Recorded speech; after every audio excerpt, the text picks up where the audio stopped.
எனக்கு ஒரு அற்புதம் நடக்க வேண்டும் என்று விரும்புகிறாய். கர்த்தருடைய ஆவியானவர் உன்னோடு கூட பேசுகிற இந்த வார்த்தை சாதாரண. என் பார்வைக்கு எல்லாம் வெளியரங்கமாய் இருக்கிறது. என் பார்வைக்கு எல்லாம் வெளியரங்கமாய் இருக்கிறது. பூமி எங்கும் என் பார்வை உலாவிக் கொண்டிருக்கிறது. இன்றைக்கு சாவுக்கு ஏதுவான உன்னுடைய சரீரங்கள் உயிரடையும். என் பிள்ளைகள், என் குடும்பம், என் ஆசீர்வாதத்தை கர்த்தர் சிங்காசனத்தில் வைப்பார். இந்த நாளில் கர்த்தர் உங்களோடு கூட பேசும்படியாக வெளிப்படுத்தப்பட்ட ஒரு வார்த்தை. அப்போஸ்தலனாகிய பரிசுத்த பவுல் எபிரேயருக்கு எழுதின நிருபம் 4ஆம் அதிகாரம் 13வது வசனங்களை வாசிக்க நாம் கேட்கலாம். அவருடைய பார்வைக்கு மறைவான சிருஷ்டி, அவருடைய பார்வைக்கு மறைவான சிருஷ்டி ஒன்றுமில்லை, ஒன்றும் இல்லை. சகலமும் அவருடைய கண்களுக்கு முன்பாக, அவருடைய கண்களுக்கு முன்பாக நிர்வாணமாயும் வெளியரங்கமாயும் இருக்கிறது. அவருக்கே நாம் கணக்கு ஒப்புவிக்க வேண்டும். கைகளை தட்டி தேவனுக்கு 3 அல்லேலூயா சொல்லுங்கள் பார்க்கலாம். என் அருமையான தேவனுடைய பிள்ளைகளை, உங்களை சற்று அந்த வசனத்தோடு கூட கிறிஸ்துவின் அருகே நிறுத்த வேண்டும் என்று விரும்புகிறேன். என் அன்பு தேவனுடைய பிள்ளைகளே, ஆவிக்குரிய அனுபவம் என்கிறது ஞாயிறு தோறும் ஆலயத்துக்கு வருகிறது மட்டுமல்ல, கர்த்தருடைய சமூகத்தை தேடுகிறது மட்டுமல்ல, பரிசுத்தவான்களோடு கூட நாம் ஜெபிக்கிறது மட்டுமல்ல. இந்த இடத்திலே பவுல் சொல்லுகிறார், எபிரேய ஜனங்களை பார்த்து அழகாக சொல்லுகிறார், அவருடைய பார்வைக்கு எல்லாம் நிர்வாணமாய் இருக்கிறது, வெளியரங்கமாய் இருக்கிறது, மறைவானது ஒன்றுமில்லை. அவருக்கே நாம் கணக்கு கொடுக்க வேண்டும். கைகளை உயர்த்தி ஒரு அல்லேலூயா சொல்லுங்க பார்க்கலாம். பக்கத்தில் கை கொண்டு சொல்லுங்கள், நான் இன்று அவருடைய பார்வையில் இருக்கிறேன். ஒரு அல்லேலூயா சொல்லுங்களேன். நான் இன்று அவருடைய பார்வையில் இருக்கிறேன் என்று சொல்லுகிறார். அருமையான கர்த்தருடைய பிள்ளைகளே, அவருடைய மறைவான சிருஷ்டி ஒன்றும் கிடையாது. நீங்கள் காண்கிற இந்த தேவாலயம், நீங்கள் சுற்றி இருக்கிற தோவால் இருக்கிற அத்தனை சிருஷ்டியும் அவருடைய பார்வையில் இருக்கிறது. அப்படி என்றால் உன்னையும் அவர் பார்வையில் வைத்திருக்கிறார். கரங்களை தட்டி தேவனுக்கு ஒரு அல்லேலூயா சொல்லுங்கள். என் அருமையான கர்த்தருடைய பிள்ளைகளே, இந்த வேத வசனத்தை கவனித்து பாருங்கள். இஸ்ரவேலின் ராஜாவாகிய தாவீது அரசன் ஆண்டவருக்கு முன்பாக சொல்லுகிறான், ஆண்டவரே, உம்முடைய ஆவிக்கு மறைவாக நான் எங்கே ஓடுவேன் என்றான். என் அருமையான கர்த்தருடைய பிள்ளைகளே, கர்த்தருடைய ஆவியானவர் உலாவிக் கொண்டிருக்கிறவர் சொல்லுகிறார், கர்த்தாவே, உம்முடைய ஆவிக்கு மறைவாக நான் எங்கே ஓடுவேன் என்றான். சங்கீதங்களின் புஸ்தகம் 139ஆம் அதிகாரம் 7வது வசனத்திலே. ஆனால் இந்த வேத பகுதிகளை சற்று கவனித்து பாருங்கள். அவருடைய பார்வைக்கு மறைவான சிருஷ்டி ஒன்றுமில்லை. அவருக்கு நாம் கணக்கு கொடுக்க வேண்டும். நம்முடைய அன்றாட வாழ்க்கையிலே நாம் எதை செய்திருக்கிறோம் என்று நாம் கணக்கு கொடுக்க வேண்டும். இந்த காலை வேளையிலே பரிசுத்த ஆவியாகிய தெய்வம் உங்களோடு கூட பேசுகிறதான ஒரு மேலான அனுபவத்திலே உங்களை நிறுத்தி கர்த்தருடைய ஆவியானுடைய ஆளுகைக்குள் நிறுத்த வேண்டும் என்று விரும்புகிறேன். அவருடைய பார்வையில் இருந்து ஒருவராலும் நகர முடியாது. கரங்களை தட்டி தேவனுக்கு ஒரு அல்லேலூயா சொல்லுங்களேன். வேதம் சொல்லுகிறது, இன்றைக்கு கர்த்தர் உங்களோடு கூட பேசும்படி சொன்ன வார்த்தை, என் பார்வையிலே இந்த திருச்சபை இருக்கிறது, என் பார்வையிலே என் மக்களை வைத்திருக்கிறேன், என் பார்வைக்கு முன்பாக எல்லாம் வெளியரங்கமாய் இருக்கிறது. அல்லேலூயா. அவருடைய பார்வைக்கு மறைவான சிருஷ்டிகள் ஒன்றும் கிடையாது. என் அன்பு தேவனுடைய பிள்ளைகளை, ஒரு நாள் ஒரு ஏழையான ஒரு மனுஷன் இருந்தான். அவனுக்கு ஒரு சிறிய திராட்சை தோட்டம் இருந்தது. அந்த திராட்சை தோட்டம் இஸ்ரவேலின் ராஜாவாகிய அரண்மனைக்கு அருகாமையில் இருந்தது. அரசனுக்கு பெயர் ஆகாப்பு, அந்த ஏழையானவனுக்கு பெயர் நாபோத்து. இந்த 2 மனிதர்களுக்குள்ளும் ஒரு சம்பவம் நடந்தது. இஸ்ரவேலின் ராஜா நாபோத்தை பார்த்து கேட்கிறார், உன்னுடைய திராட்சை தோட்டம் என்னுடைய அரண்மனையை ஒட்டி இருக்கிறபடினாலே அதை எனக்கு கீரை கொள்ளையாக்க வேண்டும் என்று விரும்புகிறேன் என்று சொன்னான். ஒரு அல்லேலூயா சொல்லுமா? எப்படி? உலகத்தில் யாராவது செய்வார்களா? திராட்சை தோட்டத்தை கீரை கொள்ளையாக்க முடியுமா? அவன் கேட்கிறான் கீரை கொள்ளையாக்க வேண்டும் என்று சொல்லி. அப்பொழுது நாபோத்து ராஜாவோடு சொல்லுகிறான், அரசரே, ராஜாவே, என் பிதாக்களின் சுதந்திரத்தை உனக்கு கொடாதபடி கர்த்தர் என்னை காப்பாராக. கைகளை தட்டி தேவனுக்கு ஒரு அல்லேலூயா சொல்லுங்களே. என் அருமையான கர்த்தருடைய பிள்ளைகளே, அவன் விலை தருகிறேன், அதுக்குரிய பணத்தை கொடுக்கிறேன், அதுக்குரிய கிரயத்தை கொடுக்கிறேன் என்று அவன் கேட்ட பொழுது அவனுக்குள் இருந்த ஒரு பெரிய வைராக்கியம், என் பிதாக்களின் சுதந்திரத்தை உனக்கு கொடாதபடி கர்த்தர் காப்பாராக என்று சொன்னான். ஆனால் ஒன்று, அருமையான தேவனுடைய பிள்ளைகளே, இதை கேட்ட அரசன் துக்கத்தோடு புறப்பட்டு போய்விட்டான். அவனுடைய மனைவி, நீ இஸ்ரவேலின் ராஜா, நீ ஒரு ஆணையிட்டால் அதை அவன் கொடுத்திருக்க வேண்டும் என்று சொல்லிவிட்டு ஒரு பொய்யான ஒரு சம்பவத்தை நடத்துகிறாள். இதையும் ஆண்டவர் பார்த்தார். கையை உயர்த்தி ஒரு அல்லேலூயா சொல்லுங்களே. அவருடைய பார்வைக்கு மறைவானது ஒன்றும் கிடையாது. அவருடைய பார்வைக்கு வெளியரங்கமாய் இருக்கிறது, நிர்வாணமாய் இருக்கிறது. அவருக்கே நாம் கணக்கு கொடுக்க வேண்டும். என் அருமையான கர்த்தருடைய பிள்ளைகளே, நடந்தது என்ன? அப்பொழுது 2 பொய் சாட்சிகளை உருவாக்கி நாபோத்தை கொன்று விட்டார்கள், கல்லெறிந்து. அவனுடைய இரத்தத்தை நாய்கள் நக்கும்படி சூழ்நிலைக்கு போய்விட்டது. ஆனால் அவன் ஒரு வார்த்தை கேட்டான், என் பிதாக்களின் சுதந்திரத்தை உனக்கு கொடாதபடி கர்த்தர் என்னை காப்பாராக. என் அருமையான மகனே, மகளே, காப்பாராக என்று விசுவாசத்திலே அவன் அறிக்கை செய்திருந்தான். அவனுடைய முடிவு மரணமாய் மாறிற்று. இன்றைக்கு கர்த்தர் உன்னோடு கூட பேசுகிறார். அவர் மரணத்தையே ஜெயமாக விழுங்கினவர். கைகளை தட்டி ஒரு அல்லேலூயா சொல்லுங்களே. அவர் மரணத்தையே ஜெயமாக விழுங்கினவர். வேதம் அழகாக சொல்லுகிறது. ஆனால் திடீரென்று அவன் அந்த தோட்டத்தை எடுத்துக்கொள்ளும்படி ஆகாப்பு புறப்படுகிறான். அப்போது திஸ்பெலேனாகிய எலியா என்கிற ஒரு தேவ மனிதனை பார்த்து ஆண்டவர் சொல்லுகிறார், ஆகாப்பு நாபோத்தின் திராட்சை தோட்டத்தை எடுத்துக்கொள்வதற்கு புறப்பட்டு போகிறான் என்று சொன்னார். தேவனுடைய மனிதனாகிய எலியா, திஸ்பெலேனாகிய எலியா புறப்பட்டு போகிறார். அவனை பார்த்து கேட்கிறார், நீ நாபோத்தின் திராட்சை தோட்டத்தை எடுக்க போகிறாய், நீ அவனை கொன்று விட்டாய் என்று கேட்ட பொழுது, அப்பொழுது தேவ மனுஷனை பார்த்தவன் கேட்கிறான், என் பகைஞனே, அபிஷேகம் செய்த மனிதன், அவனை ராஜாவாக அபிஷேகித்தவன், அவனை ஆசீர்வதித்த மனிதனை பார்த்து இஸ்ரவேலின் ராஜா கேட்கிறான், என் பகைஞனே, கண்டுபிடித்தாயா என்று கேட்டான். அதற்கு அவன் சொன்னான், ஆம், கண்டுபிடித்தேன். கர்த்தரின் பார்வைக்கு பொல்லாப்பானதை செய்து உன்னை நீ விற்று போட்டாய். கரங்களை தட்டி ஒரு அல்லேலூயா சொல்லுங்களே. என் அருமையான கர்த்தருடைய பிள்ளைகளே, இந்த காலை ஆராதனையிலே கர்த்தர் உன்னை பார்த்து கேட்கிறார், என்னுடைய பார்வையிலிருந்து ஒருவராலும் தப்ப முடியாது. ஓ, இன்றைக்கு கர்த்தர் சொல்லுகிறார், நான் உங்கள் தேவனாகிய கர்த்தர், உங்களோடு கூட இருக்கிறவர், என் பார்வை உங்கள் மேல் இருக்கிறது என்கிறார். ஒரு அல்லேலூயா சொல்லுமா? நம்முடைய வாழ்க்கையிலே அவருடைய பார்வைக்கு மறைவாய் இருக்கிறோம் என்று எண்ணிக்கொள்ளக் கூடாது. இந்த காலை ஆராதனையிலே உங்களை நான் அவருடைய பார்வையிலே இருக்க வேண்டும் என்று விரும்புகிறேன். 1 ராஜாக்களின் புஸ்தகம் 21ஆம் அதிகாரம் 20வது வசனம் அதை பின்வருமாறு விளக்குகின்றன. என் அருமையான கர்த்தருடைய பிள்ளைகளே, இதே சம்பவங்கள் சாமுவேல் என்கிற ஒரு தீர்க்கதரிசி சவுலை ராஜாவாக அபிஷேகித்த பொழுது கர்த்தருடைய வார்த்தைகளையும் கட்டளைகளையும் அவன் மீறி நடக்க ஆரம்பித்தான். இன்றைக்கு அநேகர்கள் அவருடைய பார்வையிலிருந்து மீறாதபடிக்கு, அவருடைய பார்வையிலிருந்து நீங்கள் விலகாதிருக்க வேண்டும் என்று கர்த்தர் உங்களோடு கூட பேசுகிறார். பரிசுத்த ஆவி எனக்கு என்னை விளம்புகிறதோ அதை நான் உங்களுக்கு சொல்லுவேன். நடந்தது என்ன? கர்த்தருடைய ஆவியானவர் சாமுவேலை கூப்பிட்டு சொல்லுகிறார், சாமுவேல், நீ புறப்பட்டு போய் ஈசாயின் குமாரன் ஒருவனை நீ அபிஷேகம் செய் என்கிறார். கையை உயர்த்தி ஒரு அல்லேலூயா சொல்லுமாக. ஈசாயின் குமாரனை நீ அபிஷேகம் பண்ணு என்று சொன்னார். அப்பொழுது அவன் பெத்லெகேமுக்கு புறப்படுகிறான். ஒரு பக்கம் சவுலுக்கு பயம், சவுலுக்கு தெரிந்தால் ஏதாவது செய்து விடுவான். அப்பொழுது ஆண்டவரை அவனுக்கு வழியை சொல்லுகிறார், நீ புறப்படும் பொழுது கேட்கும் பொழுது பலி விருந்துக்கு வந்தேன் என்று சொல்லிவிடு என்று சொல்லுகிறார். சாமுவேல் புறப்பட்டு பெத்லெகேமுக்கு போகிறார்.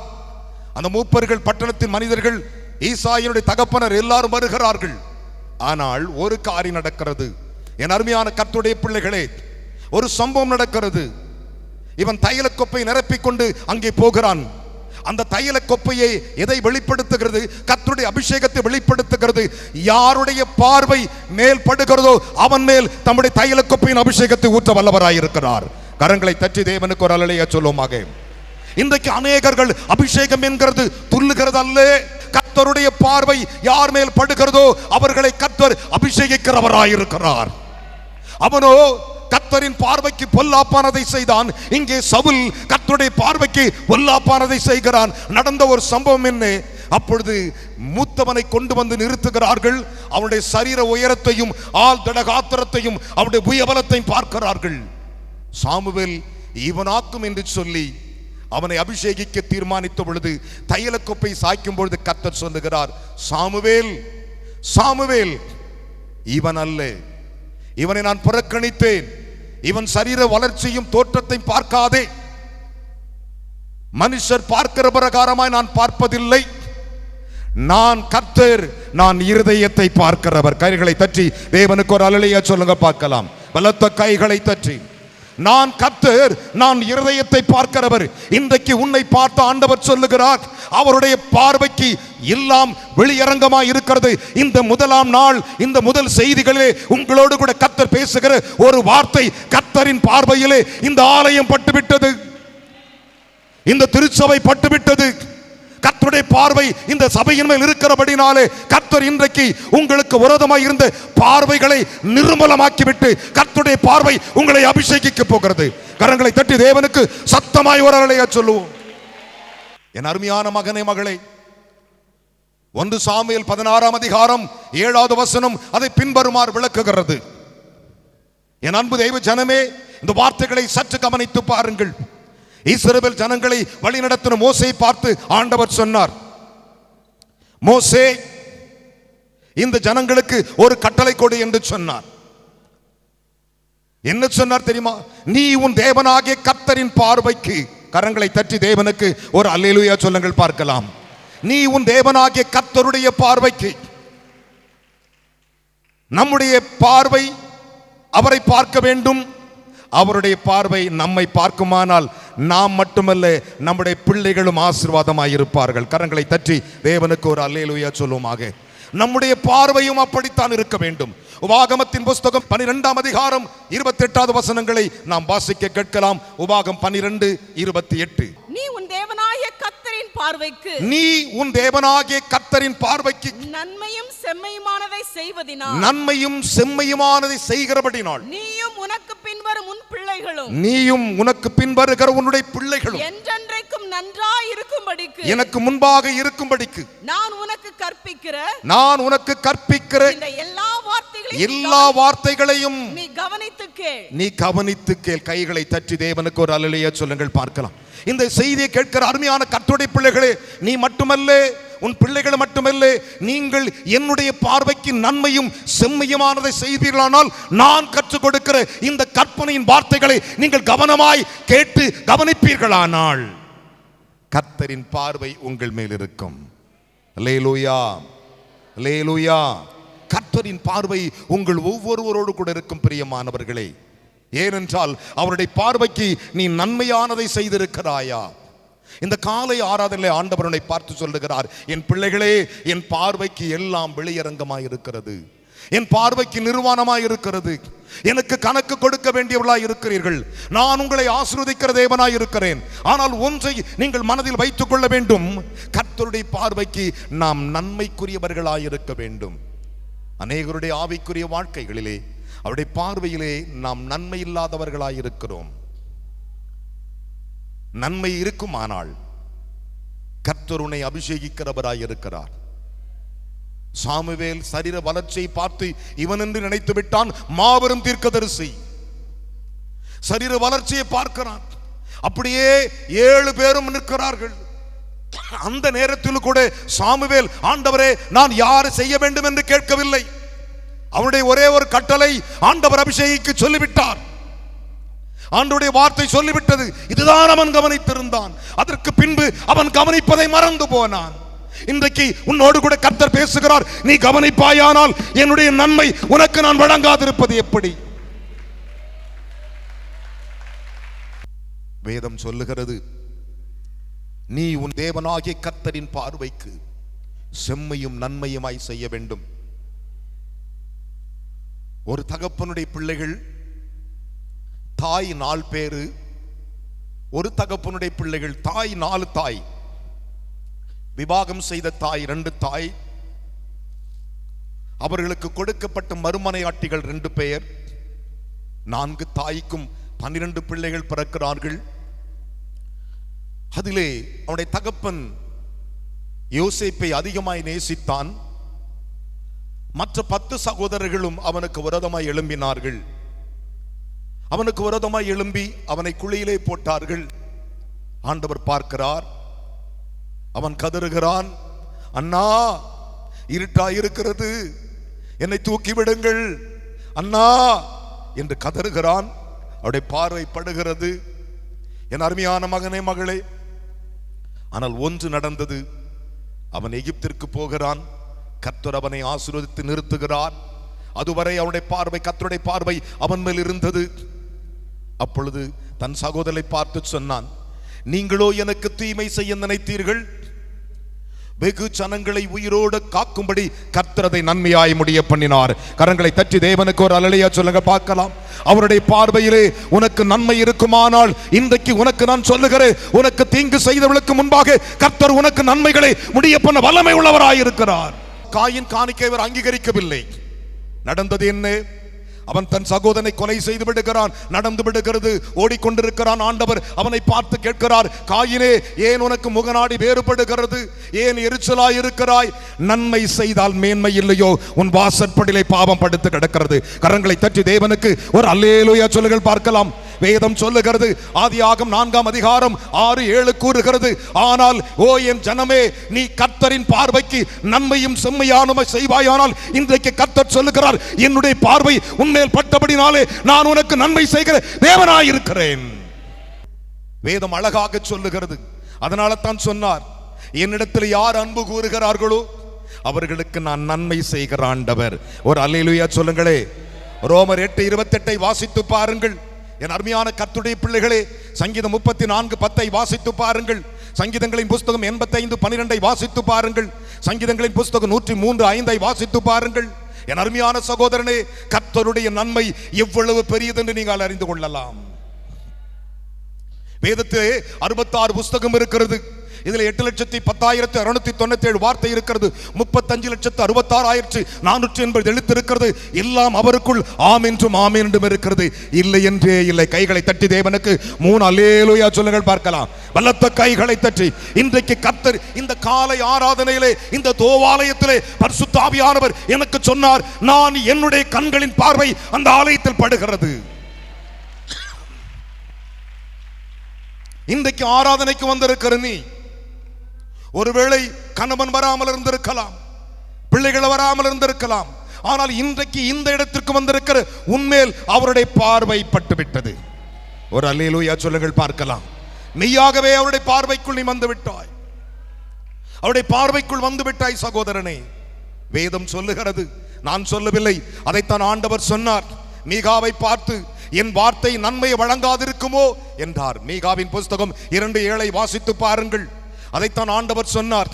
என்னுடைய நிழல் இருக்கிறதே, என்னுடைய செட்டை இருக்கிறதே, என்னுடைய வல்லமை இருக்கிறதே, என்னுடைய மகத்துவங்கள் இருக்கிறது, என்னுடைய கிருபைகள் இருக்கிறதே, அவைகளிலே வேற்றுமையே கிடையாது. கையை உயர்த்தி ஒரு அல்லேலூயா சொல்லுங்கள் பார்க்கலாம். என் அருமையான மகனே மகளே, வேதம் சொல்லுகிறது, நன்மையான எந்த ஈவும் பூரணமான எந்த வரமும் ஜோதிகளின் பிதாவிடத்திலிருந்து வருகிறது, அவர் நிழலிலே வேற்றுமை இல்லை. கைகளை தட்டி ஒரு அல்லேலூயா சொல்லுங்கள் பார்க்கலாம். யாக்கோபின் புஸ்தகம் 1ஆம் அதிகாரம் 17 அதை பின்வருமாறு விளக்குகின்றன. என் அன்பு சகோதரனே, இந்த காலை ஆராதனையிலே கர்த்தர் உங்களை பார்த்து சொல்லுகிறார், என் அன்பு ஊழியக்காரனாய் கிறிஸ்தோபரே, உங்களோடு கூட கர்த்தர் பேசுகிற வார்த்தைகளை ஆணித்தரமாய் சொல்லுகிறேன். கர்த்தர் எனக்கு சொன்னார், என் பார்வை அங்கே பட்டது என்றார். அவருக்கே நாம் கணக்கு கொடுக்க வேண்டும். பிரியமானவர்களே, அவருக்கே நாம் கணக்கு கொடுக்க வேண்டும். அவருக்கு நாம் கணக்கு கொடுக்க வேண்டும். நான் உங்களை இன்னும் தெய்வத்தின் அருகே நிறுத்த வேண்டும் என்று கர்த்தருடைய நாமத்திற்கு மகிமை உண்டாகட்டும். உங்களை இன்னும் தெய்வத்தோடு கூட இணைக்க வேண்டும் என்று விரும்புகிறேன். ஒரு செங்கல்லும் மற்றொரு செங்கல்லை பூசிக்கிற ஒரு சாந்து எப்படி இருக்குமோ அப்படி வார்த்தையும் கர்த்தருடைய வல்லமையும் உங்களோடு கூட பூசப்படும் பொழுது நீங்கள் மதில்களாக நிற்கிறவளாய் இருப்பீர்கள், ஒரு தூண்களாக இருக்கும்படிக்கு. ஒரு அல்லேலூயா சொல்லுமா? நம்முடைய தேவனுடைய பார்வைக்கு எல்லாம் வெளியரங்கமாய் இருக்கிறது. அல்லேலூயா. அவருடைய பார்வைக்கு எல்லாம் நிர்வாணமாய் இருக்கிறது. அவருக்கு நாம் கணக்கு கொடுக்க வேண்டும், அவருக்கு நாம் கணக்கு தர வேண்டும். சற்று யோசித்து பாருங்கள். ஆண்டவரே, உம்முடைய பார்வையில் நான் இருக்கிறேனா? ஆண்டவரே, உம்முடைய பார்வையில் நான் இருக்கிறேனா? ஆண்டவர் சொன்னார், நீ உன் தேவனாகிய கர்த்தரின் பார்வைக்கு நன்மையும் செம்மையுமானதை செய் என்று சொன்னார். அப்போஸ்தலர் 10:38 சொல்லுகிறது, நசரேயனாகிய இயேசுவை தேவன் பரிசுத்த ஆவியினாலும் வல்லமையினாலும் அபிஷேகம் பண்ணியிருந்தார். தேவன் அவரோடு கூட இருந்தபடினாலே அவர் பிசாசின் வல்லமையில் அகப்பட்ட யாவரையும் குணமாக்கிறவராய் மட்டுமல்ல, நன்மை செய்கிறவராயும் சுற்றித் திரிந்தார். கரங்களை தட்டி தேவனுக்கு 3 அல்லேலூயா சொல்லுங்கள் பார்க்கலாம். என் அருமையான மகனே, மகளே, இன்றைக்கு கர்த்தர் உன்னோடு கூட பேசுகிற ஒரு வார்த்தை, நீ உன் தேவனாகிய கர்த்தரின் பார்வைக்கு நீ சரியாக இருக்க வேண்டும் என்று விரும்புகிறார். உன் தேவனாகிய கர்த்தரின் பார்வைக்கு, அவருடைய பார்வை ஆராதனை நேரம் அவர் பார்வை பார்த்து கொண்டிருக்கும். யார் முதலாவது ஆராதனைக்கு வந்திருக்கிறார்கள் அவர்களை கர்த்தர் காண்கிறவராய் இருக்கிறார். ஒரு பாவத்திலே நீர்தலுக்குள்ளாக இருந்த ஒரு பெண், நம்முடைய தாயாகிய சாராள் ஆபிரகாமோடு இணைத்தது நிமித்தம் அவள் கர்ப்பவதி ஆகிறாள். அவள் புறப்பட்டு பிள்ளை கொண்டு போகிறாள். பிள்ளை சாகிறதை காண மாட்டேன் என்று அம்புபாயும் தூரத்தில் உட்கார்ந்து அழுவுகிறாள். ஆதியாகமம் 21ஆம் அதிகாரத்திலே. ஆனால் ஒன்று நடந்தது. கர்த்தர் சொன்னார், அவளோடு பேசின பொழுது, நீர் என்னை காண்கிற தேவன் என்று சொன்னால். கைகளை உயர்த்தி ஒரு அல்லேலூயா சொல்லுங்கள் பார்க்கலாம். அப்படின்னா அர்த்தம் என்ன? ஆண்டவரே, நீ என்னை பார்க்கிறவர். கர்த்தாவே, நீ என்னை பார்க்கிறவர். ஓ தெய்வ ஜனமே, இன்றைக்கு இந்த காலை ஆராதனை கர்த்தர் உன்னை பார்க்கிறார் என்பதை மறந்து விடாதே. உன்னோட கூட கர்த்தர் பேசிக் கொண்டிருக்கிறார். உங்களை 50% உங்களை கர்த்தருடைய சமூகத்திற்கு கொண்டு வந்திருக்கிறேன். இன்னும் உங்களை கிட்டி சேர வேண்டும் என்று விரும்புகிறேன். வேதத்தில் எனக்கு பிடித்த ஒரு வசனம் இருக்கிறது. பரலோக ராஜ்யம் பலவந்தம் செய்யப்படுகிறது, அதை பலவந்தம் செய்கள் பிடித்துக் கொள்ளுகிறார்கள். ஒரு அல்லேலூயா சொல்லுங்கள் பார்க்கலாம். உம்முடைய பார்வை இன்றைக்கு என் மேல் பட்டிருக்கிறதா? ஒரு அல்லேலூயா சொல்லுங்கள் பார்க்கலாம். கர்த்தாவே, என் பிள்ளை மேல் பட்டிருக்கிறதா? ஆண்டவரே, என் மருமகன் மேல் பட்டிருக்கிறதா? என் மகள் மேல் பட்டிருக்கிறதா என்று நீ தெய்வத்தை பார்த்து கேட்கும் போது தெய்வத்தின் பார்வை உன்மேல் பட்டுவிடும். கைகளை தட்டி தேவனுக்கு 3 அல்லேலூயா சொல்லுங்கள் பார்க்கலாம். ஆனா கணக்கு கொடுக்க வேண்டும். அவருடைய பார்வைக்கு மறைவான சிருஷ்டி ஒன்றுமில்லை. நான் இங்கே பேசிக் கொண்டிருக்கிறேன், என்னை அவர் பார்த்து கொண்டிருக்கிறார். நீங்கள் கேட்டுக்கொண்டிருக்க அதையும் அவர் பார்த்து கொண்டிருக்கிறார். என் அருமையான மகனே, மகளே, தேவனுடைய பார்வை என்பது விளையாட்டல்ல. ஒரு விஷயத்தை அறிந்து கொள்ளுங்கள். கர்த்தருடைய வார்த்தை எவ்வளவு பெரியது என்று நீங்கள் அறிந்து கொள்வீர்கள். ஆனால் தேவனுடைய மனிதனாகிய எசேக்கியா என்னும் ராஜா வியாதிப்பட்டு மரணத்துக்கு ஏதுவாய் இருந்தான். ஒரு அல்லேலூயா சொல்லுங்கள் பார்க்கலாம். எப்படி இருந்தாங்க? மரணத்துக்கு ஏதுவாய் இருந்தான். ஆமென் சொல்றங்க. ஒரு அல்லேலூயா சொல்லணும். என் அருமையான கர்த்தருடைய பிள்ளைகளே, மரணத்துக்கு ஏதுவாய் இருந்த பொழுது தேவனுடைய மனிதனாகிய ஏசாயா தீர்க்கதரிசி வருகிறார். நீ பிழைக்க மாட்டாய் என்று சொல்லிவிட்டு அவர் போய்விடுகிறார். எல்லாரும் அப்படித்தான் சொல்லுவார்கள். கர்த்தருடைய வார்த்தை அது, மாம்சம் அல்ல. அந்த நேரத்தில் எசேக்கியா தேவனை நோக்கி ஜெபம் செய்தான். ஆண்டவரே என்று சொல்லி எசேக்கியா ஜெபிக்க ஆரம்பித்தார். அவர் ஜெபத்தை ஆண்டவர் கேட்டுவிட்டு ஒரு வாக்கு கொடுக்கிறார். கையை உயர்த்தி ஒரு அல்லேலூயா சொல்லுங்களே. வல்லத்த கைகளை தட்டி இஸ்ரவேலின் தேவனுக்கு ஒரு வாக்கை கொடுக்கிறார். வாக்கு கொடுத்து விட்டு முடித்து விடவில்லை, வாக்கோடு சேர்ந்த அற்புதத்தையும் கட்டளையிட்டார். கரங்களை தட்டி தேவனுக்கு 3 அல்லேலூயா சொல்ல வேண்டும். அல்லேலூயா. வாக்கை கொடுத்த ஆண்டவர் அவன் ஜெபத்திற்கு அற்புதங்களை கட்டளையிட்டு விட்டார். இந்த அற்புதம் எப்படி வந்தது? தேவன் அவனுக்கு எப்படி வாக்கை கொடுத்தார்?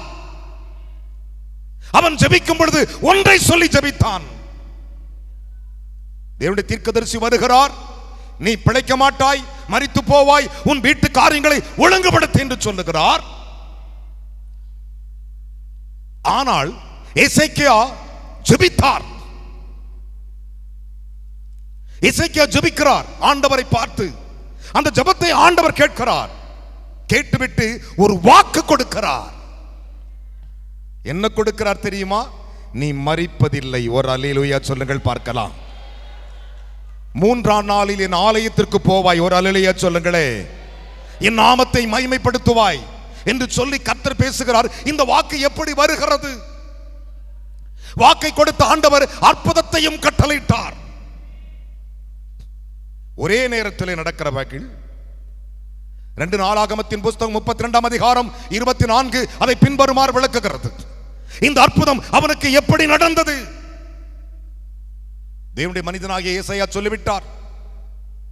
அவர் சொல்லிவிட்டு பாதி முற்றத்துக்கு திரும்பி போகிறார்.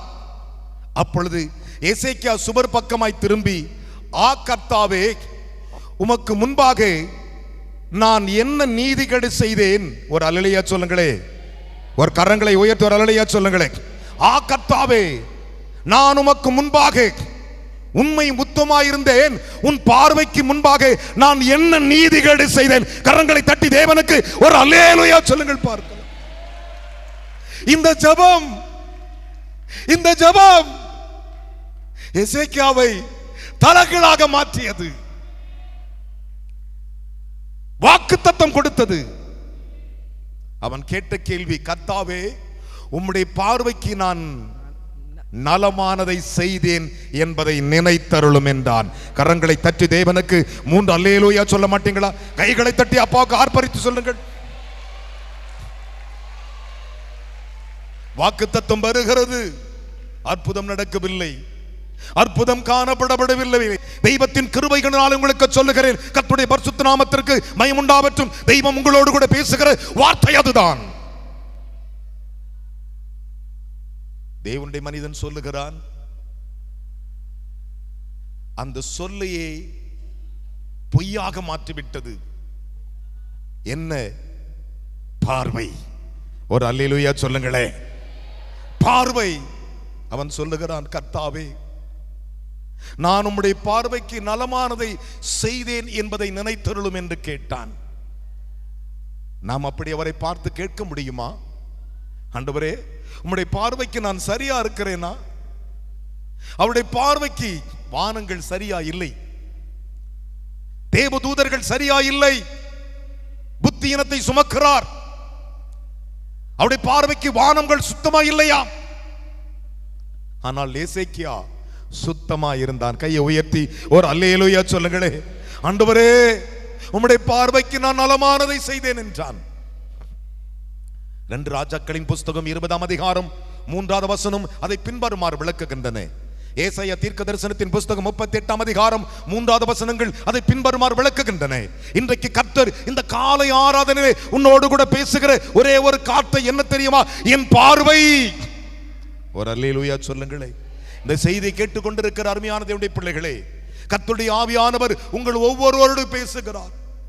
நீ மறைவாய் வாழுகிற வாழ்க்கை தெரியும். நீ படுத்து புலம்பும் போது அவருக்கு தெரியும். நீ உன் கண்கள் கண்ணீரால் நிரக்கிறது தெரியும். தாவீது, அக்கிரமக்காரர்களே, என்னை விற்று அகர்ந்து போங்கள், கர்த்தரின் அழுகையின் சத்தத்தை கேட்டார் என்றார். ராம் முழுதும் என் கண்ணீரால் என் படுக்கை நினைக்கிறேன் என்று சொன்னான். சங்கீதம் 6ஆம் அதிகாரத்திலே. அருமையான கர்த்தருடைய பிள்ளைகளை, நீ படுத்துக்கொண்டு உன்னை அறியாதபடி அழுது கொண்டிருக்கிறதை அவர் பார்த்து கொண்டிருக்கிறார். உன்னை அவர் பார்த்து கொண்டிருக்கிறார். சகோதரனே, உன்னோடு கூட பேசுகிற ஆண்டவர் சொல்லுகிறார், தெய்வத்தினுடைய கிரிகளை மனுஷன் கண்டுபிடிக்க வேண்டும் என்றுதான் ஆண்டவர் சொன்னார். இன்றைக்கு அவருடைய பார்வைக்கு எல்லாம் வெளியரங்கமாய் இருக்கிறது. கைகளை தட்டி ஆண்டவருக்கு 3 அல்லேலூயா சொல்லுங்க பார்க்கலாம். பக்கத்துல கை கொடு சொல்லுங்க, நாம் அவருடைய பார்வையில் இருக்கிறோம். என் அருமையான கர்த்தருடைய பிள்ளைகளை, பார்வை அத்தனைக்குரியது. அவருடைய பார்வைக்கு மறைவானது ஒன்றுமில்லை, எல்லாம் நிர்வாணமும் வெளியரங்குமாயிருக்கிறது. அல்லேலூயா சொல்லுங்கள் பார்க்கலாம். என் அருமையான மகனை மகளை, ஒரு காரியங்களை சொல்லுகிறேன். தேவனை கர்த்தர் எரோமியா தீர்க்கதரிசி இடத்தில் சொல்லுகிறார், எரோமியா, நீ எழுந்து குயவன் வீட்டுக்கு போய் என்றார். நான் குயவன் வீட்டுக்கு வந்திருக்கிறேன். ஒரு அல்லேலூயா சொல்லுங்கள் பார்க்கலாம். நீ குயவன் வீட்டுக்கு போ. அங்கே குயவன் திருக்கையிலே தன் கைகளில் இருக்கிற பாண்டத்தை வனைந்து கொண்டிருக்கிறான். அது கெட்டு போய்விட்டது. அது வேறே பாண்டமாக வனையும்படி தீர்மானித்திருக்கிறான். எப்படி? தன் பார்வைக்கு நலமான சரியான பாண்டமாக. கைகளை தட்டி தேவனுக்கு ஒரு அல்லேலூயா சொல்லுங்க பார்க்கலாம். அவன் தன் பார்வைக்கு அது சரியா இருக்க வேண்டும் என்று வேறே பாண்டமாக வனைகிறான். கர்த்தர் இந்த கால வேளையிலே, ஓ தேவ பிள்ளைகளே, அவர் பார்வைகளை உங்களை வனைய தீர்மானித்து விட்டார். உங்களை வனைய அவர் தீர்மானித்து இருக்கிறார். ஆண்டவர் சொன்னார், அவன் கைகள் இருந்த பாத்திரம் மண் கெட்டு போய்விட்டது. அதை அவன் தூக்கி எறிந்து விடவில்லை. ஒருவேளை உன் பிள்ளைகள் உன் ஆவிக்குரிய வாழ்க்கைகளிலே ஏதாவது ஒரு இடத்தில் சறுக்கிருக்கலாம். ஆண்டவர் இன்றைக்கு சொல்லுகிறார், நான் என் பார்வைக்கு அதை சரியாக வனைய விரும்புகிறேன். அல்லேலூயா. என் பார்வைக்கு அதை சுத்தமாய் இருக்க விரும்புகிறேன். என் பார்வைக்கு அதை மேன்மை உள்ளதாய் இருக்க விரும்புகிறேன். உன்னோடு கூட கர்த்தருடைய ஆவியானவர் பேசிக் கொண்டிருக்கிற கர்த்தருடைய பரிசுத்த நாமத்திற்கு மகிமை உண்டாவதாக. தெய்வத்தினுடைய வார்த்தைக்கு எவன் பயப்படுகிறானோ அவனே பாக்கியவான். என் அருமையான தேவனுடைய பிள்ளைகளே, யோசித்து பாருங்கள். ஆண்டவரே, அவருடைய பார்வை உண்மையில் வருமானால் அவர் தன்னை அபிஷேகித்து கொடுப்பார். சாமுவேல் இருக்கிற தைல கொப்பை உன்மேல் ஊற்றப்படும். அவருடைய பார்வைக்கு ஒருவன் சரியாக இருந்தான். தாவீது. ஒரு அல்லேலூயா சொல்லுங்கள் பார்க்கலாம். அவருடைய பார்வைக்கு நீ சரியாயிருப்பாயானால் உன்னுடைய அற்புதமும் வாக்குத்தத்தம் உனக்கு வரும். உனக்கு அவர் கட்டளையிடுவது உறுதியாக்கப்பட்டு விட்டது. அவருடைய பார்வை ஒரே ஒரு பார்வையிலே 15 வருஷம். ஒரு அல்லேலூயா சொல்லுங்களேன். எத்தனை வருஷமா? 15 வருஷம். இன்றைக்கு சாவுக்கு ஏதுவான உன்னுடைய சரீரங்கள் உயிரடையும். அவருடைய பார்வை படும் பொழுது, அவருடைய பார்வை படும் பொழுது, என் அருமையான கர்த்தருடைய பிள்ளைகளே, சற்று யோசித்து பாருங்கள். வேதம் அழகாக தெளிவாக ஆண்டவர் பேசிக் கொண்டிருக்கிறார். என் அருமையான கர்த்தருடைய ஜனமே, இந்த வார்த்தைகளை சற்று கவனித்து பாருங்கள். வேதம் அழகாக சொல்லுகிறது.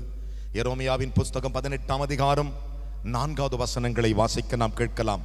குயவன் வனைந்து கொண்டிருந்த மண்பாண்டம், குயவன் தன் கைகளிலே வனைந்து கொண்டிருந்த மண்பாண்டம் அவன் கையிலே கெட்டு போயிற்று. Listen to me. Hello, என்ன கவனிங்களே. புதுசாய் வனையவில்லை. அவன் வனைந்து கொண்டிருக்கிற பாண்டம் தான். அவன் கைகள் இந்த திரிக்கை தான். ஆனால் அவன் கைகளில் இருக்கின்ற மண்பாண்டம் கெட்டு போய்விட்டது.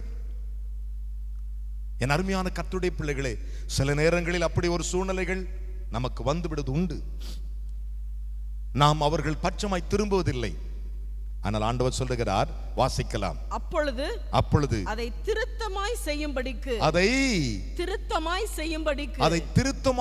செய்யும்படிக்கு தன் பார்வைக்கு சரியா கைகளை தட்டி ஒரு அல்லேலூயா சொல்லுங்கள் பார்க்கலாம். வல்லத்த கைகளை தட்டி கர்த்தருக்கு ஸ்தோத்திரம்.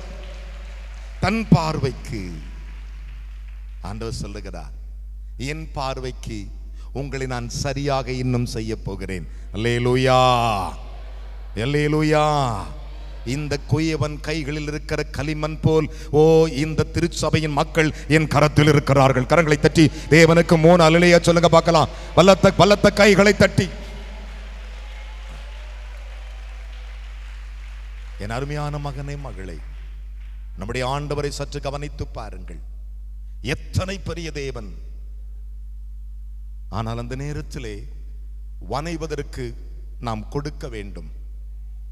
ஆண்டவரே, உம்முடைய பார்வைக்கு நலமாக என்னை வனைந்திடும். ஆண்டவரே, கர்த்தாவே, உம்முடைய பார்வைக்கு நீ விரும்புகிறபடி என்னை வனைந்திடும். ஆண்டவரே, கர்த்தாவே, பரிசுத்தரே, பரலோக ராஜா, உமக்கு பிரியமானபடி என்னை வனைந்து உம்முடைய பார்வையிலே வைப்பாயாக. அல்லேலூயா. அப்படி நீ கேட்கும் பொழுது அவர் உன்னை சரியாக வனைந்து எடுப்பார். கரங்களை தட்டி தேவனுக்கு ஒரு அல்லேலூயா சொல்லுங்களே. அல்லேலூயா. அவர் உன்னை சரியாக வனைந்து எடுப்பார். மேடு பள்ளங்கள் தட்டி வனைந்து எடுப்பார். அதை அழகாக வனைந்தெடுப்பார். பார்க்கிறவர்கள் பிரமிக்கும்படி கர்த்தருடைய பார்வையிலே உன்னை வைத்து விடுவார். கரங்களை தட்டி தேவனுக்கு 3 அல்லேலூயா சொல்லுங்க பார்க்கலாம். இன்றைக்கு உங்களை ஒப்பு கொடுத்து விடுங்கள்.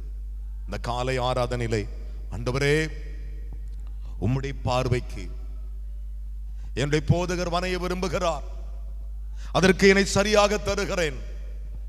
தெய்வத்தின் சன்னிதானத்திலிருந்து உங்களோடு கூட பேசிக் கொண்டிருக்கிறேன். நீங்க நினைக்கிறது போல தெய்வம் சாதாரணமானவர் அல்ல. தேவ தூதர்கள் அவரோடு கூட 24 மணி நேரம் உழைக்கிற தூதனுக்கே கை கொடுக்காதவர் ஆபிரகாமின் சந்ததிக்கு கை கொடுக்கிறவராய் இருக்கிறார். கரங்களை தட்டி தேவனுக்கு 3 அல்லேலூயா சொல்லுங்கள் பார்க்கலாம்.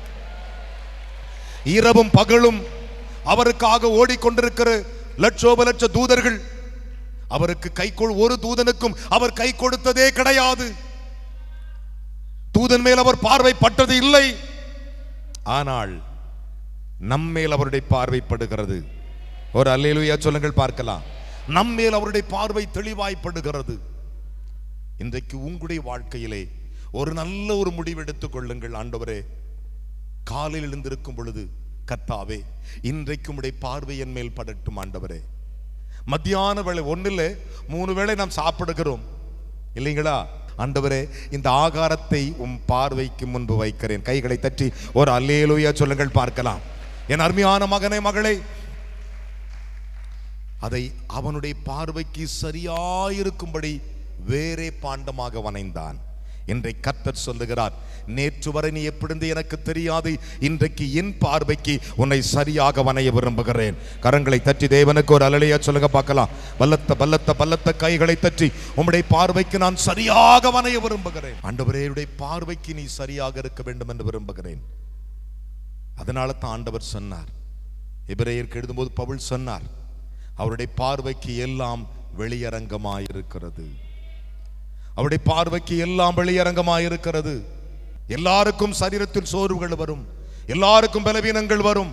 ஆனால் ஒன்று மாத்திரம் சொல்லுவேன், அவர் பார்வை பட்டுவிட்டால் வாக்குத்தத்தமும் அற்புதம் உன்னை தேடி வரும். கரங்களை தட்டி தேவனுக்கு 3 அல்லேலூயா சொல்லுங்கள் பார்க்கலாம். பலத்த கைகளை தட்டி அவருடைய வாக்குத்தத்தம் வர வேண்டும் என்று விரும்புகிறாய், எனக்கு ஒரு அற்புதம் நடக்க வேண்டும் என்று விரும்புகிறாய், கர்த்தருடைய ஆவியானவர் உன்னோடு கூட பேசுகிற இந்த வார்த்தை சாதாரண, என் பார்வைக்கு எல்லாம் வெளியரங்கமாயிருக்கிறது, என் பார்வைக்கு எல்லாம் வெளியரங்கமாயிருக்கிறது, பூமி எங்கும் என் பார்வை உலாவிக் கொண்டிருக்கிறது. அவருடைய பார்வையிலிருந்து ஒருவனும் தப்ப முடியாது. நீ பள்ளி அறையில் படுத்துக்கொண்டு ரகசியம் பேசினாலும் இஸ்ரவேலின் தேவனுக்கு அது தெரியும். அல்லேலூயா. அவருடைய பார்வைக்கு மறைவானது ஒன்றும் இல்லை. இந்த கால வேளையிலே ஆண்டவரே, உம்முடைய பார்வையில் இருக்கிறேன், என்னை நன்மையால் ஆசீர்வதியும். ஆண்டவரே, உம்முடைய பார்வையில் இருக்கிறேன், என்னை தைலக்கொப்பையினால் அபிஷேகியும். உம்முடைய பார்வையில் இருக்கிறேன் ஆண்டவரே, உமக்கு பிரியமானபடி என்னை வனைந்து கொள்ளும் என்று சொல்லுங்கள். அல்லேலூயா சொல்லுங்கள் பார்க்கலாம். அப்படி நீங்கள் சொல்லும் பொழுது மெய்யாகவே மெய்யாக சொல்லுகிறேன், உங்களை இந்த வாக்கு தத்தங்களின்படி அவர் நடத்துவார். கரங்களை தட்டி தேவனுக்கு 3 அல்லேலூயா சொல்லுங்க பார்க்கலாம். பக்கத்தில் கையை பிடித்து முழு மனதோடு சொல்லுங்கள், பிரதர். சகோதரிகளை பார்த்து, சிஸ்டர், கர்த்தருடைய பார்வையில் நமக்கு நன்மை உண்டாவதாக. கர்த்தருடைய பார்வையிலிருந்து நமக்கு கர்த்தர் வாக்குத்தத்தங்களையும் அற்புதங்களையும் கட்டளையிடுவாராக. கர்த்தருடைய வார்த்தையின்படி கர்த்தருடைய பார்வை என்னை அவருக்கு முன்பாக வனையும்படி கொடுக்கிறேன். ஒரு அல்லேலூயா சொல்லுங்களே. அல்லேலூயா. அப்படி கொடுக்கும் பொழுது அவர் பார்ப்பார். என் அருமையான மகனே, மகளே, அவர் வனைந்து எடுக்கும் பொழுது நீ சுத்த பொன்னாக விளங்குவாய். அல்லேலூயா. You are pure gold. சுத்த பொன்னாக விளங்குவாய். சுத்த பொன்னாக உன்னை மாற்றி விடுவார். அருமையான தேவனுடைய பிள்ளைகளே, சற்று யோசித்து பாருங்கள். நான் சொல்லவில்லை, வேதம் அழகாக சொல்லுகிறது. ஆண்டவர் எரேமியா பார்த்து சொன்னார் 18:4 அவன் பார்வைக்கு சரியாக வனைந்தாரா. இன்றைக்கு கர்த்தர் உங்களை இப்பொழுது 70% கொண்டு வந்து நிற்க வச்சிருக்கிறேன். ஒரு அல்லேலூயா சொல்லுங்களேன். இன்னும் 30% நீ 100 தொட்டு விட வேண்டும். கரங்களை தட்டி தேவனுக்கு ஒரு அல்லேலூயா சொல்ல வேண்டும். இதுதான் ஆவிக்குரிய மேலான ஒரு அனுபவத்தை அந்த பரிசுத்த ஆவியானவரோடு கூட உன்னுடைய ஐக்கியத்தை ஏற்படுத்திக் கொள்ள முடியும். தெய்வம் விரும்புகிற காரியம் அதுதான். அவர் வணைய வேண்டும் என்று விரும்பிவிட்டால் நாம் அதற்கு சரியாக கொடுக்கும் பொழுது சத்தியம் உன்னோடு கூட இருக்கும். அல்லேலூயா. தேவனாகிய கர்த்தர் உன்னோடு கூட இருக்கிறவராய் இருக்கிறார். என் அருமையான கர்த்தருடைய பிள்ளைகளே, ஒரு காரியத்தை நீங்கள் அறிந்து கொள்ளுங்கள். இன்றைக்கு உன்னை பார்த்து ஆண்டவர் சொல்லுகிறார், பரிசுத்த பவுல் சொல்லும்போது சொன்னார், அவருடைய பார்வைக்கு எல்லாம் வெளியரங்கமாகவும் நிர்வாணமாகவும் மறைவாகவும் இல்லை, அவருக்கு கணக்கு கொடுக்க வேண்டும். கரங்களை தட்டி தேவனுக்கு ஒரு அல்லேலூயா சொல்லுங்களே. அவருக்கே நாம் கணக்கு கொடுக்க வேண்டும். கைகளை தட்டி சிறுபலி தேவனுக்கு 3 அல்லேலூயா சொல்லுங்கள் பார்க்கலாம். 1 சாமுவேல் 26ஆம் அதிகாரம் 24வது வசனங்களை வாசிக்கலாமா? இதோ உம்முடைய ஜீவன் இன்றைய தினம் என் பார்வைக்கு எப்படி அருமையா இருந்ததோ. கரங்களை தட்டி ஒரு அல்லேலூயா சொல்லுங்கள் பார்க்கலாம். இதோ உம்முடைய ஜீவன் இன்றைய தினம் என்னுடைய பார்வைக்கு எப்படி உம்முடைய பார்வைக்கு அருமையா இருந்ததோ அப்படியே என் ஜீவனும் கர்த்தரின் பார்வைக்கு அருமையா இருப்பதினால். கைகளை தட்டி தேவனுக்கு ஒரு பெரிய கரகோஷங்களை, பலத்த கைகளை தட்டி ஹல்லேலூயா, பலத்த பலத்த பலத்த கைகளை தட்டி. சவுல் தாவீதை கொல்லும்படி ஓடுகிறான். ஒரு குகையிலே படுக்கிறான். அங்கே ஈட்டை தலைமாட்டில் வைத்துக் கொண்டு படுக்கிறான். அவனுடைய மெய்ப்பார்க்காளர்கள் படுத்து உறங்கி விட்டார்கள். அப்பொழுது அந்த ஈட்டியும் எடுத்துக் கொள்ளுகிறான். சவுலை பார்த்து சொல்லுகிறான், ராஜாவே,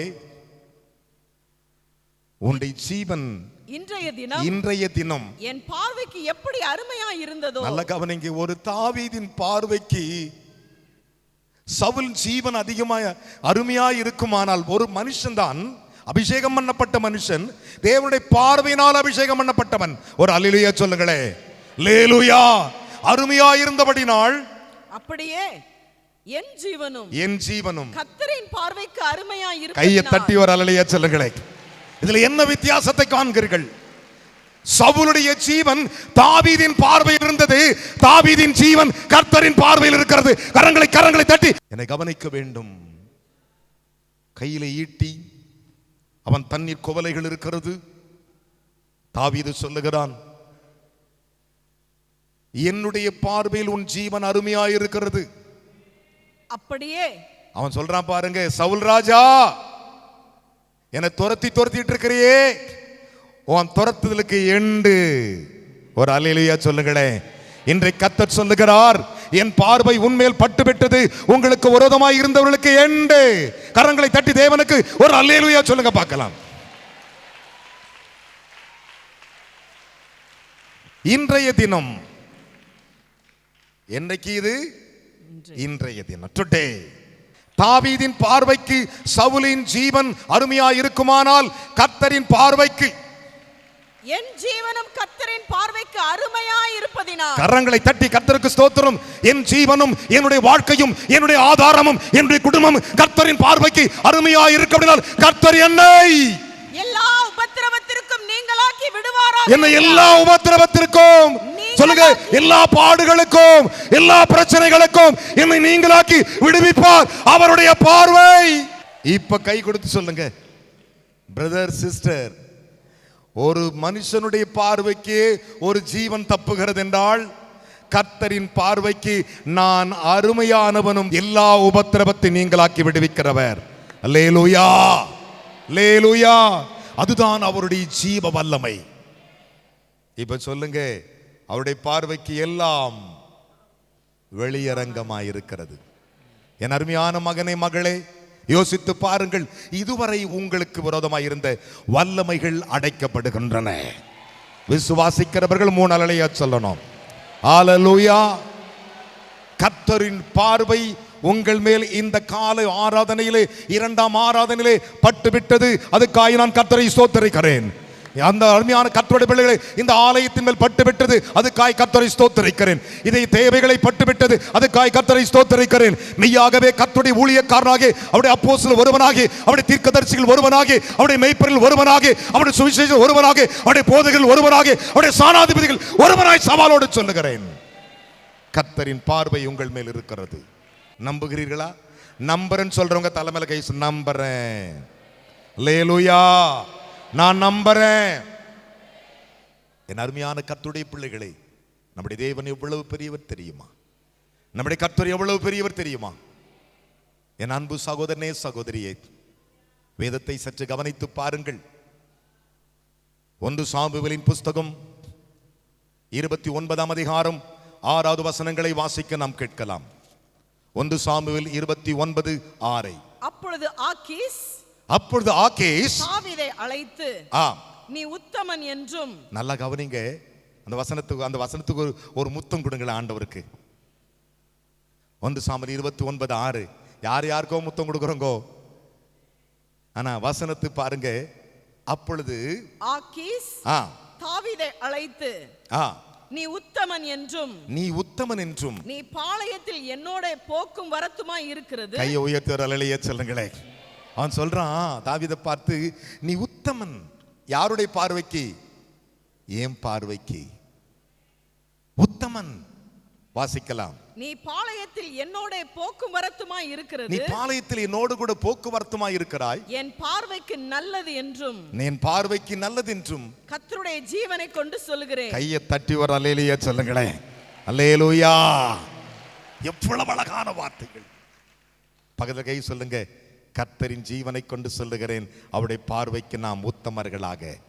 அல்லேலூயா. 1 சாமுவேலின் புஸ்தகம் 29ஆம் அதிகாரம் 9வது வசனங்களை வாசிக்க நாம் கேட்கலாம். ஆகீஸ் தாவீதுக்கு பிரதியுத்தரமாக, பாருங்க, தாவீது ஆகீஸை பார்த்து சொல்றான். ஆகீஸ் தாவீதுக்கு பிரதியுத்தரமாக, அதை நான் அறிவேன். கையை உயர்த்தி ஒரு அல்லேலூயா சொல்லுங்களே. அதை நான் அறிவேன். நீ தேவனுடைய தூதனை போல. கையை உயர்த்தி தேவனுக்கு ஒரு அல்லேலூயா சொல்லுங்க பார்க்கலாம். தாவீதை பார்த்து சொல்றான், தாவீது நீ தேவனுடைய தூதனை போல என் பார்வைக்கு பிரியமானவன். கையை தட்டி அப்பாக்கு ஒரு அல்லேலூயா சொல்லுங்களையா. பலத்த கைகளை தட்டி அவனை பார்த்து சொல்லுகிறான், நீ என்னுடைய பார்வைக்கு தேவனுடைய தூதனை போல இருக்கிறாய். கரங்களை உயர்த்தி தேவனுக்கு ஒரு அல்லேலூயா சொல்லுங்களே. இன்றைக்கு உன்னை பார்க்கிற மனிதர் சொல்லணும், இவர்கள் தேவ தூதர்களை போல இருக்கிறார்கள், தேவ தூதிகளை போல இருக்கிறார்கள். அவருடைய பார்வை அப்படி உனக்கு காணப்பட வேண்டும். என் அருமையான மகனே, மகளே, சற்று யோசித்து பாருங்கள். ஒரு நாள் நம்முடைய தகப்பனாகிய யாக்கோபு தன் சொந்த தேசத்துக்கு புறப்பட்டு வருகிறார். ஒரு பக்கம் பயம், ஏசா நம்மளை கொன்று விடுவானோ என்று சொல்லி அவன் தனித்து ஜெபம் செய்கிறான். தேவதூதன் அவனை சந்திக்கிறார். ஆண்டவர் அவனை ஆசீர்வதிக்கிறார். உன் பேரினி யாக்கோபு இஸ்ரவேல் என்று சொல்லி அனுப்புகிறார். நடந்தது என்ன தெரியுமா பிரியமானவர்களே?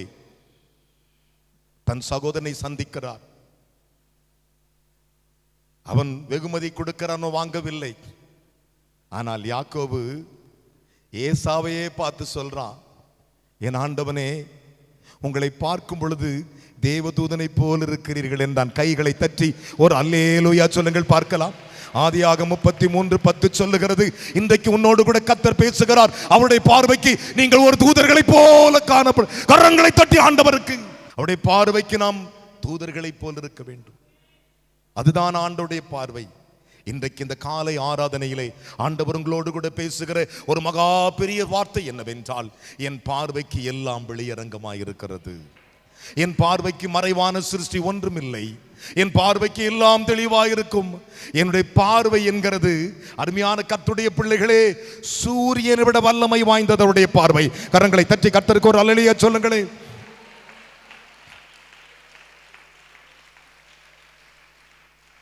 நீ பாதாளத்தில் போய் பாய் போட்டாலும் அவருடைய பார்வை அங்கே இருக்கும். நீ கடையாந்தரங்கள் போனாலும் அங்கே இருக்கும். நீ உயர பறந்து போனாலும் அங்கே இருக்கும். அவருடைய பார்வை. இன்றைக்கு ஆழமான ஒரு முடிவு எடுத்துக் கொள்ளுங்கள். ஆண்டவரே, இந்த நிமிஷத்திலிருந்து நான் உம்முடைய பார்வையிலே இருக்க வேண்டும். ஒரு அல்லேலூயா சொல்லுங்கள் பார்க்கலாம். உம்முடைய பார்வையினாலே எனக்கு நன்மை கிடைக்கிறது. உம்முடைய பார்வையினாலே ஆண்டவரே எனக்கு வாக்குத்தத்தம் அற்புதம் வருகிறது. உம்முடைய பார்வையினாலே உம்முடைய தைல கொப்பை என் மேல் சாய்த்து என்னை அபிஷேகித்து விடும். உம்முடைய பார்வையினாலே என்று ஜீவன் விசேஷித்தவனவாக எல்லா உபத்திரமும் நீங்க இருக்கட்டும். உம்முடைய பார்வையினாலே நான் தூதனை போல் இருக்க வேண்டும். ஒரு அல்லேலூயா சொல்லுங்கள் பார்க்கலாம். எத்தனை பேர் விசுவாசிக்கிறீங்க? நம்புறவங்க 3 அல்லேலூயா சொல்லணும். இன்றைக்கு நான் உங்களோடு கூட ஒரு வார்த்தையை சொல்லி நான் ஜெபிக்க விரும்புகிறேன். என் அருமையான கர்த்தருடைய பிள்ளைகளே, அப்படி உட்கார்ந்து நீங்கள் எழுந்து நின்று, உட்கார்ந்து இருக்கிற நீங்கள் வேதத்தை எடுத்துக்கொண்டு எழுந்து நின்று ஒரு வசனங்களை வாசித்து அந்த வார்த்தைகளிலே உங்களை நான் அவருக்கு அர்ப்பணிக்க போகிறேன். உங்களை இந்த வார்த்தையிலே இணைத்து விட போகிறேன். என் அருமையான மகனே மகளே, தேவனுடைய அற்புதங்களை எழுத வேண்டும் என்றால் உலகம் இடம் கொள்ளாதது. அந்த மகிமையின் ராஜா உன்னை பார்த்து சொல்லுகிறார். பரிசுத்த பவுல் மூலமாக தேவன் சொன்னார், அவருடைய பார்வைக்கு எல்லாம் வெளியரங்கமும் நிர்வாணமுமாயிருக்கிறது. அவர் சிருஷ்டிக்கு முன்பு எல்லாம் வெளியரங்கமாயிருக்கிறது. இந்த தென்னை மரம் எவ்வளவு காலம் இருக்கும் என்று அவருடைய பார்வைக்கு மட்டும் தெரியும். இது எப்போது கனி கொடுக்கும் என்று அவர் பார்வைக்கு மட்டும்தான் தெரியும். என் அருமையான கர்த்தருடைய பிள்ளைகளே, ஆனால் இன்றைக்கு ஒரு தீர்மானம் எடுங்கள். 2 ராஜாக்களின் புஸ்தகம் 10ஆம் அதிகாரம் 30வது வசனங்களை நாம் முத்தம் செய்து வாசிக்க கேட்கலாம். 2 ராஜாக்கள் 10ஆம் அதிகாரம் 30வது வசனத்தை கர்த்தர் யெகூவை நோக்கி, எல்லாரும் எடுத்துக்கொள்ளுங்கள். என் பார்வைக்கு செம்மையானதை, கர்த்தர் யெகூவை நோக்கி என் பார்வைக்கு செம்மையானதை நீ நன்றாய் செய்து. ஒரு அல்லேலூயா சொல்லுங்களேன். பக்கத்தை கை கொடு சொல்லுங்க, நீங்க நன்றாய். கர்த்தர் யெகூவை பார்த்து சொல்றார், என் பார்வைக்கும் செம்மையானதை நீ நன்றாய் செய்து. நீ செம்மையானதை நன்றாய் செய்து என் இருதயத்தில் இருந்தபடி எல்லாம். என்ன விசுவாசம், ஆமென் சொல்லுங்களேன். அப்படியே அந்த பைபிளை கீழே வச்சு 2 கையை உயர்த்தி அப்படி இருதயத்தை கழட்டி ஆண்டவர்கிட்ட கொடுத்துருங்க. ஆண்டவர்கிட்ட அந்த இருதயத்தை கொடுங்க. ஆண்டவரே, என் இருதயம் உங்களது ஆண்டவரே. உங்க இருதயம் விரும்புகிறபடி, நீங்கள் வாஞ்சிக்கிறபடி, நீங்கள் வாஞ்சித்துக் கொண்டிருக்கிறபடி கர்த்தர் யெகூவை பார்த்து, நீ என் பார்வைக்கு செம்மையும் அருமையாய் செய்தபடியினால், என் இருதயத்தில் இருந்தபடி எல்லாம், என் இருதயத்தில் இருந்தபடி எல்லாம் ஆகாபின் குடும்பத்துக்கு செய்தபடியினால், உன் குமாரர் இஸ்ரவேலுடைய சிங்காசனத்தின் மேல், உன் குமாரர்கள் உன் பிள்ளைகள் இஸ்ரவேல் சிங்காசனத்தின் மேல் 4 தலைமுறையாக வீற்றிருப்பார்கள் என்றார். கைகளை தட்டி வர அல்லேலூயா சொல்லுங்க பார்க்கலாம். பலத்த பலத்த பலத்த கைகளை தட்டி அல்லேலூயா. என் பிள்ளைகள், என் குடும்பம், என் ஆசீர்வாதத்தை கர்த்தர் சிங்காசனத்தில் வைப்பார். பக்கத்துல கை கொடு சொல்லுங்க. முகத்தை பார்த்து இங்க பாருங்களேன். பிரதர், சிஸ்டர், இன்னைக்கு இருதயத்தை அவர்கிட்ட கொடுத்துருவாங்க. அவர் என்னென்ன விரும்பினாரோ அதன்படி அவர் பார்வையில் செய்வாங்க. நம்மையும் நம்முடைய எதிர்காலத்தையும் அவர் சிங்காசனத்திலே வைத்திருப்பார். ஏசாயா தீர்க்க தரிசனத்தின் புஸ்தகம் 2 கையை உயர்த்திக்கோ, 2 கையை உயர்த்திக்கோ. ஏசாயா தீர்க்க தரிசனத்தின் புஸ்தகம் 43ஆம் அதிகாரம் 43ஆம் அதிகாரம் 4வது வசனங்களை காதுல கேட்டு எல்லாரும் சத்தமா அந்த வார்த்தை சொல்லுங்க பார்க்கலாம். நீ என் பார்வைக்கு அருமையானபடியினால், இன்னொரு தடவை சொல்லுங்க பார்க்கலாம். நீ என் பார்வைக்கு அருமையானபடியினால், நீ என் பார்வைக்கு அருமையானபடியினால் கனம் பெற்றாய். கையை தட்டி அப்பாவுக்கு ஒரு பெரிய கரகோஷங்களை. அல்லேலூயா. நீ என் பார்வைக்கு அருமையானபடியினால் கனம். நான் உங்களை சிநேகிக்கிறேன், நான் உங்களை சிநேகிக்கிறேன். என் அருமையான மகனே மகளே, அதுதான் ஆண்டவருடைய சிநேகிதங்கள், அதுதான் கர்த்தருடைய சிநேகிதம், அதுதான் கர்த்தருடைய சிநேகிதம். ஆண்டவர் சொன்னார், நீ என் பார்வைக்கு அருமையானபடியினால் கனம் பெற்றாய், நான் உன்னை சிநேகித்தேன். ஆதலால் உனக்கு பதிலாக மனுஷர்களையும். ஒரு அல்லேலூயா சொல்லுங்களேன். உங்களை இங்கே உட்கார்ந்து இருக்கிற இந்த கூட்டத்தை விட வருகிற நிச்சயமாய் திரும்ப நான் வருவேன். இந்த பால்கனி எல்லாம் நிரம்பி வழிந்து இதனுடைய காரியங்களை நிறைவேற்றப்பட்டு உங்களுடைய சிநேகிக்கிற ஆண்டவர் சொல்லுகிறார், உங்களை நடத்துகிற ஆண்டவர் சொல்லுகிறார், நான் உங்களுக்கு பதிலாக மனுஷர்களையும் உங்கள் ஜீவனுக்கு ஈடாக ஜனங்களையும் கொடுப்பேன். 2 கையை உயர்த்தி கொண்டு, ஆண்டவரே, நான் உம்முடைய பார்வைக்கு அருமையானபடி நான் கனமடைய வேண்டும், என்னை ஆசீர்வதிக்க வேண்டும் என்று சொல்லி அப்படியே 2 கைகளை உயர்த்தினவர்களாக கர்த்தருடைய கிருபையானது இவர்கள் மேல் இருக்கட்டும் என்று ஜெபிக்கிறேன். சொல்லப்பட்ட அத்தனை அற்புதமும் வாக்குத்தத்தமும் இவர்களுக்கு பலிப்பதாக. அவன் சொன்னது சொன்னபடி நடக்கும் என்று சொன்னீரேன். உமது ஊழியக்காரனாகிய நான் ஜெபிக்கிறேன், இயேசு கிறிஸ்துவின் நாமத்தினாலே. இந்த சபை ஜனங்களால் நிரம்பி இருக்கட்டும், சிங்காசனங்களால் நிரம்பி இருக்கட்டும், தூதர்களால் நிரம்பி இருக்கட்டும். தேவனே, இதனுடைய தேவைகளை காரியங்களை மட்டுமல்ல, என் மகன் எதிர்பார்த்த அத்தனை காரியங்களையும் உம்முடைய பார்வை நிறைவேற்றும்படி நான் ஜெபிக்கிறேன். உம்முடைய பார்வையிலே அத்தனை மக்களையும் ஒப்புக் கொடுக்கிறேன். உம்முடைய கரமானது கிரியை செய்யட்டும். இயேசுவின் நாமத்தில் பிதாவே, ஆமேன், ஆமேன்.